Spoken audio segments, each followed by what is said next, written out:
강원도 원주울의 송기현 의원입니다. 후보자님. 네. 네, 우선 헌법재판 후보자 지명되신 거 축하드립니다. 후보자님께서도 말씀하셨지만 이번이 네 번째라고 하셨죠. 네. 저희들이 잘 알고 있기로는 후보자님 경우에는 여러 가지 면을 봤을 때는 굉장히 적임자다 생각을 했었는데 그동안 최종적으로 후보까지 들어갔다가 안 되시고 그런 게 이제 세 번이 되고 네 번째 됐거든요. 네. 그 이유가 뭐라고 생각하십니까? 제가 부족해서 그렇다고 생각합니다. 부족한 점이 어떤 부분이었다고 생각하시나요? 지방에 있었기 때문에 생각하시나요? 어떤가? 이유는 알 수 없습니다만, 네, 제가 네. 부족하기 때문에 그렇게 됐을 거라고 생각합니다. 제가 볼 때는 오히려 후보자님께서 우리법연구회 회장했던 것이 굉장히 큰 오히려 장애운이 되지 않았을까 저는 나름대로 그렇게 생각을 하고 있습니다. 그래서 저는 그 생각을 하면서 특정 단체에 회장을 했다는 사유만으로 해서 어떤 공직을 맡을 기회가 제한된다고 하면 그것은 헌법이 적용하고 있는 그 어떤 여러 가지 자유를 법관이라는 이유로 해서 상당히 제한하고 있는 것이다 생각하고 있습니다. 어떻게 생각하시나요? 예, 기본적으로 판사는 어떤 단체에 가입했느냐 보다 어떤 판결을 했느냐를 가지고 평가해야 된다고 생각합니다. 어떤 단체든 간에 몇 명의 구성원들이 어떤 판단을 했다고 해서 어떤 행동을 했다고 해서 일괄적으로 그 단체 자체가 똑같은 성격을 갖고 있다 이렇게 평가하는 것에 대해서는 후보자님도 문제가 있다 생각하시죠? 예, 우리법 연구회 회원들 판결을 보면 도저히 같은 단체로 볼 수 없는 판결들이 많습니다. 제가 이렇게 보니까요, 그 후보자님께서 말씀한 내용 중에 보면, 예를 들어 강기가 의원 사건 무죄 판결, PD 수첩 사건 무죄 판결, 전교조 시국선언 사건 무죄 판결, 전교조 통일교육 사건 무죄 판결. 다 우리법 연구 회원이 아닙니다. 우리법 연구회 회원이 아닙니다. 판사님이 하신 건가요? 아닙니다. 그 중에 아무도 아니죠? 없, 네. 이렇게 아무도 보면 이런 거 보통 뭐 당연히 우리법 연구회 회원일 것 같다 생각하는데 그렇지 않다는 거잖아요. 또 보면 그 용산 참사 사건 2심 재판장이 미공개 수사기록 열람 등산을 허용한 결정을 했었는데 네. 이분이 우리법연구회 회원이었었는데 이미 탈퇴한 지가 5년이 지난 상태에서 판결했다는 그 거죠. 당시는 탈퇴했습니다. 근데 똑같은 내용으로 1심에도 판결을 했는데 그분은 아닙니다. 우리법연구회 회원이 아니신 거죠. 네네. 화물연대 간부대 폭력시 사건에 대해서 대전지방법원 형사부가 중형을 선고했는데 이 사건에 대해서 조선일보가 굉장히 뭐 그건 우리법 연구 회원입니다. 균형 잡힌 판결이다 이렇게 했는데 이 부분은 또 우리법연구회 회원이시잖아요. 네, 맞습니다. 그러니까 특정한 단체에 대해서 몇 분이 활동했다 해가지고 그걸 전체적으로 해가지고 정형화시켜서 판단하는 것은 어떻게 보면 자유로운 활동을 침해하는 어떤 헌법을 위반될 수 있는 행위일 수도 있다 저는 생각합니다. 후보자는 어떻게 생각하십니까? 그렇지만 그런 우려를 제기하는 것은 정당하다고 생각합니다. 예. 그 정치적 편향성하고 아까 얘기하신 가치관 성향 차이하고 어떻게 구분할 수 있으세요? 글쎄 제가 대한민국에서 보수 진보만큼 정의하기 어려운 단어가 있나 싶습니다. 다른 부분 제가 다시 물어볼 거고요. 저는 네. 정치적 성향이라는 것은 특정 정파의 이익에 쫓아서 그 정파가 어떤 행동을 하든지 간에 무조건 찬성하고 나가는 그런 것이 정치적 편향성이 아닌가 저는 그렇게 생각하거든요. 네. 그렇지 않건데 오히려 이념이라는 부분은 가치관에 따라 따라가는 것 같고요. 네. 또 이념이라는 것은 모든 세상보다는 큰 틀을 갖고 있는 것을 얘기하는 것인데 우리 사회에서 이 진보 보수를 나누는 구분은 그렇게 되어 있지 않죠. 제가 예를 들어서 말씀드리면 일반적으로 민족 문제 같은 경우는 다른 나라에서는 거의 다 보수 쪽의 의제가 되는 거죠. 네, 그렇습니다. 우리는 유난히 민족 문제는 또 진보 쪽의 의제가 네, 되고 네. 있어요. 그죠?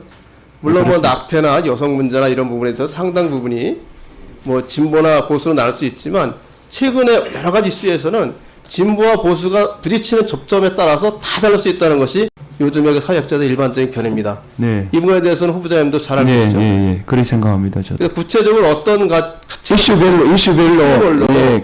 가치가 다 틀려서 네네네. 그때마다 어떤 가치관을 갖고 있느냐에 따라서 판단할 수 있는 것이지 네네. 일률적으로 이 사람이 어떤 성향을 갖고 있다 해서 네.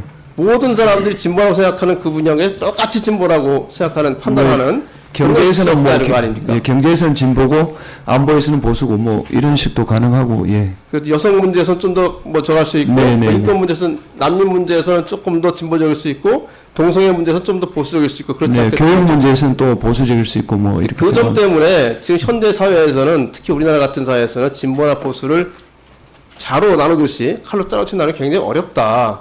저는 그렇게 생각하고 있습니다. 저는 후보자님이 그동안 판사 생활 하시면서 그때그때 이슈에 따라서 나름대로 가치관을 세우고 거기에 따라서 판결을 했다고 생각합니다.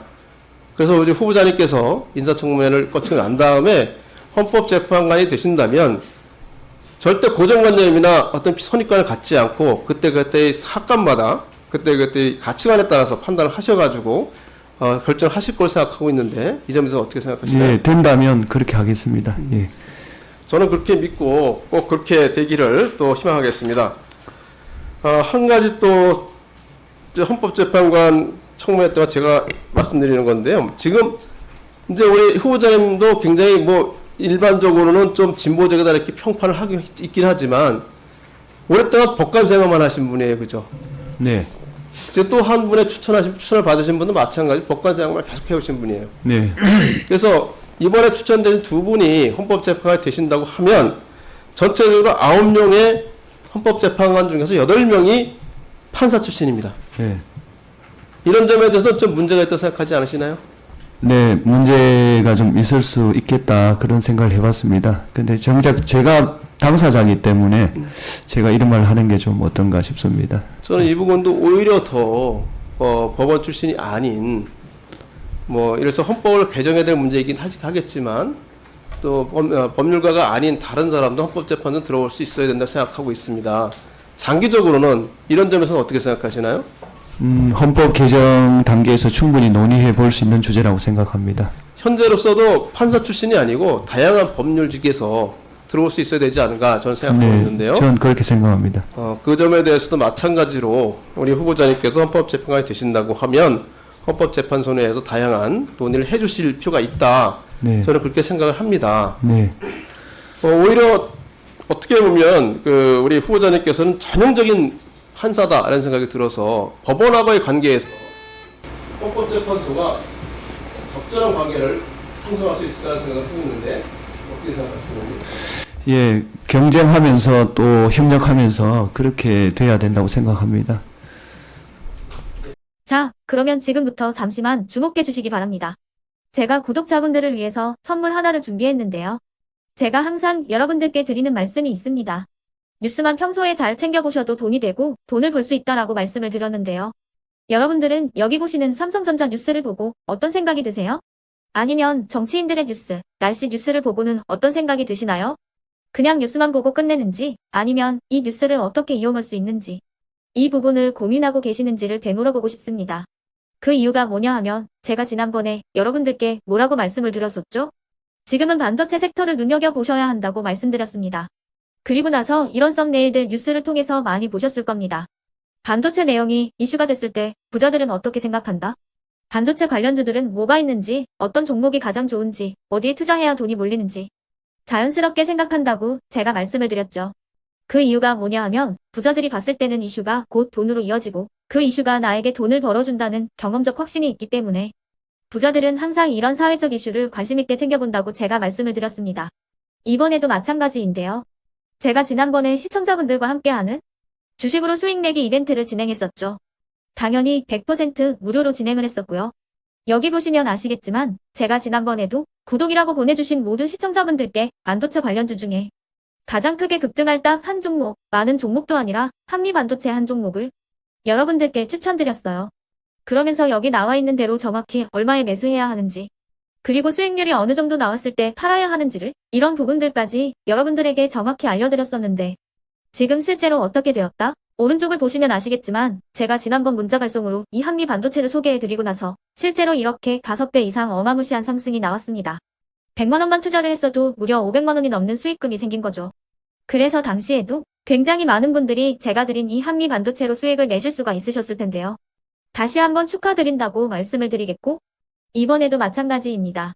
앞으로도 2024년, 2025년 계속해서 기대해볼 섹터는 AI입니다. 그 중에서도 AI 반도체는 그 누구도 부정할 수 없는 미래 성장 산업입니다. 그러면 우리가 어떻게 생각해 볼 수 있을까요? AI 반도체 종목 중에 앞으로 크게 대장 역할을 하면서 10배 이상 급등할 수 있는 템베고 종목을 지금부터 열심히 추적해야 한다는 겁니다. 큰 돈을 투자하지 않더라도 월급의 일부분 아주 소액이라도 이 종목을 모아가야 수백 %의 수익률을 손에 쥘 수 있는 것이죠. 지금 여러분이 보고 계시는 이 유튜브 또한 AI 반도체와 아주 밀접한 연관이 있고 반도체야말로 대한민국의 핵심 산업으로 앞으로 더더욱 시장은 성장할 수밖에 없습니다. 그렇기 때문에 제가 이번에도 뭘 보내드리고 있냐면 지난번과 똑같이 구독이라는 문자를 보내주시면 제가 AI 반도체 관련주 중에 앞으로 대장주 역할을 하면서 주가가 가장 크게 급등할 한 종목을 여러분들께 문자 발송으로 종목명과 사고파는 시점을 모두 알려드릴 건데요. 그 문자를 받고 여러분들이 주식으로 돈 버는 연습을 한번 해보셨으면 좋겠고요. 혹시라도 나는 주식을 하지 않는다 하시는 분들은 주변에 주식하시는 지인분들에게 말씀을 해주셔도 되고요. 아니면 연세가 있으셔서 투자가 어렵다 하시는 분들은 이 종목을 자녀분들에게 한번 사봐라. 이걸로 한번 수익을 내봐라. 이렇게 조언을 해주실 수도 있는 거겠죠. 그래서 지금 이 영상을 보시는 시청자분들 중에 나도 이번 종목이 좀 궁금하다 하시는 분들은요. 누구나 상관없이 그리고 어느 시간대나 상관없이 부담없이 010-2514-5930번으로 구독이라는 문자 보내주시면 제가 이번에도 똑같이 무료 추천 급등주 문자를 보내드리겠습니다. 이해되시겠죠? 제 번호 010-2514-5930번으로 구독이라는 문자 보내주시면 여러분들이 직접 이슈를 통해서 돈 버는 연습을 해보실 수가 있는 거고 제가 돈을 받는 것도 아니고 투자를 대신해 드리는 것도 아니기 때문에 부담 없이 신청해 주시면 되는 겁니다. 그리고 수익이 나면 저는 다른 것은 하나도 바라지 않습니다. 제 채널에 구독, 좋아요 한 번씩만 눌러주시라 이렇게 다시 한번 말씀을 드리겠습니다.